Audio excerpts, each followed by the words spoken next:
Gram panchayat राज लहेजी से मुखिया प्रत्याशी अपने जयप्रकाश भैया जी को ज्यादा से ज्यादा वोट देकर विजयी बने।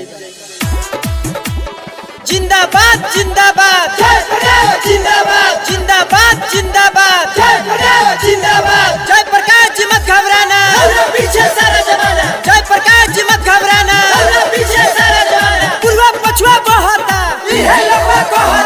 पूर्वा पछुआ बहता,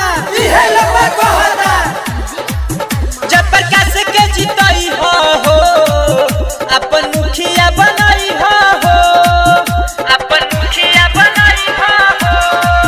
जयप्रकाश के जीतई हो अपन मुखिया बनाई हो। रख मनवा में तू विश्वास, लहेजी के होई विकास।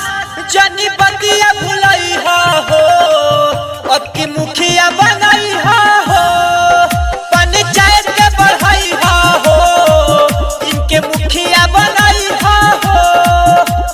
जिंदाबाद जिंदाबाद जिंदाबाद जिंदाबाद जिंदाबाद जिंदाबाद। जयप्रकाश जी मत घबराना, पीछे सारा जमाना। जयप्रकाश जी मत घबराना, पीछे सारा जमाना। पूर्वा पछुआ बहता, पूर्वा पछुआ बहता। हम बड़ा ईमानदार जाने गौवा जवार नइखे इनका में कवन बुराई। होखे दिन चाहे रात जोड़ सबका के हाथ ई तो चाहे ले सबकर भलाई। हम बड़ा ईमानदार जाने गौवा जवार नइखे इनका में कवन बुराई। रह सबके करीबी हो, भागी गाँव से गरीबी हो। पंचायत के बढ़ई हो अब की मुखिया बनई हो। जयप्रकाश के जीतई हो अपन मुखिया बनई हो।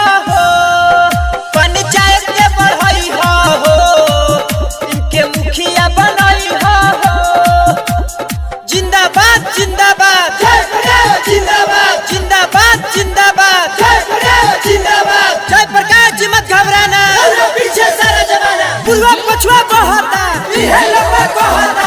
बदल कर रख दूंगा फिजाई जमाने की। बदल कर रख दूंगा फिजाई जमाने की। हमें तो जीत है बस लहेजी पंचायत को आगे बढ़ाने की। बड़े होके चाहे छोटे सभे करत